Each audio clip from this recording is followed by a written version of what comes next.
ホラー馬のジェラノ・ジョスと申します。9回の猫世話を終えたバーチャル猫マトです。よろしくお願いします。やってまいりましたよ。今日は猫マフリークス。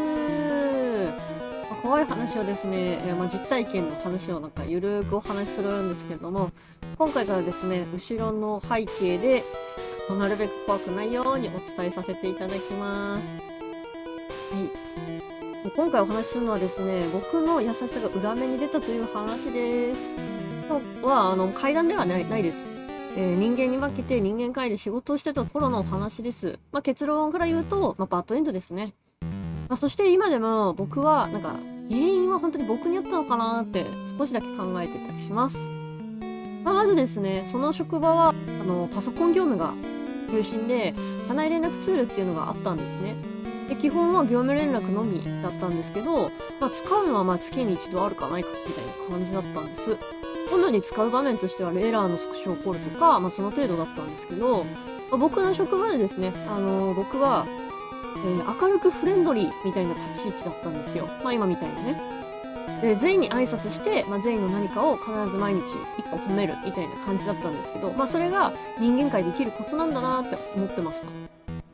数ヶ月は問題なかったんですよ。でも、みんなと打ち解けてきた頃に、ある女性がね、社内ツールで雑談を送ってくるようになったんですよ。休憩中何食べたのとか、今日寒いねみたいな。しかもその業務ツールで。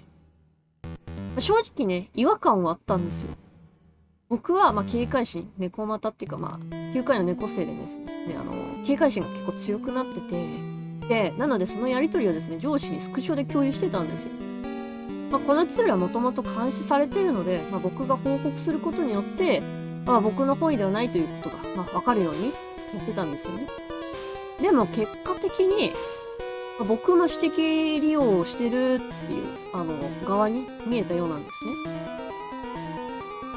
で、その後ですね、朝礼でアナウンスがあったんですよ。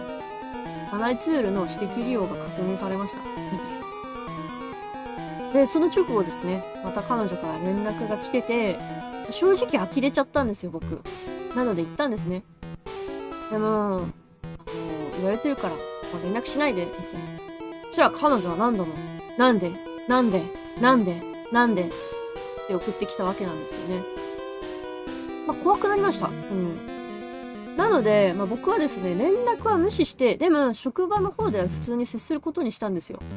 そこから、行動がどんどん変わっていったんですよね。隣で座ってる時は、もうじーっと見てくるみたいな。で、その業務ツールの方では、なんで見てくれないのみたいな連絡が来てたり、退勤後、駅までついてくるんですよ、もうほんと。でそれが嫌で、時間をずらしたんですね。それでも、コンビニで偶然を装ってこう出てきて、待ってるみたいな。あ、ロスくんみたいな。人間の執着って静かに形を変えるんだなって思ってたんですけど、でもその時にですね、上司に相談したんですよ。で、彼女からですね、帰ってきたのは、いや、悪気はなかったんです。ロッソ君の顔が好みだっただけなんです。彼女は契約上外せない。しかも僕は正社員で、動きやすかったんで、だから僕は選択肢を提示されたんですよね。僕にプロジェクトを移るか、辞めるか。で、僕は辞めたんですよ。でも今でも思うんですよね。これって原因は僕にあったのかなみたいな。挨拶したことが良くなかったのか、褒めたことが良くなかったのか、普通に接したことが、ダメだったのか。でも、優しさと境界線って別物ですよね。ちなみに今話してるのは一人の話だと思うんですけど、そう聞こえてると思うんですけど、実は何人かの話を、混ぜて濁しています。人間界はですね、似たようなことが何度も起きるからってことですね。怪談ではありません。でも、やっぱり幽霊より怖いのは、悪気がないと言い切る人間なのかもしれないですね。今回はここまでです。もしですね、よろしければ、そんな怖いことあったの？いや、人間ってやっぱ怖いねって思っていただける方、コメントですね、チャンネル登録、高評価していただけると、とっても励みになります。ではまたですね、猫又フリークでは、怖い話をゆるく話したり、実体験のこういう話ですね、あとやばい話とかお話ししていくので、よろしくお願いします。チャオー。実際さ、猫の姿でも、やっぱり人間さんってついてくるから、可愛いって、ね。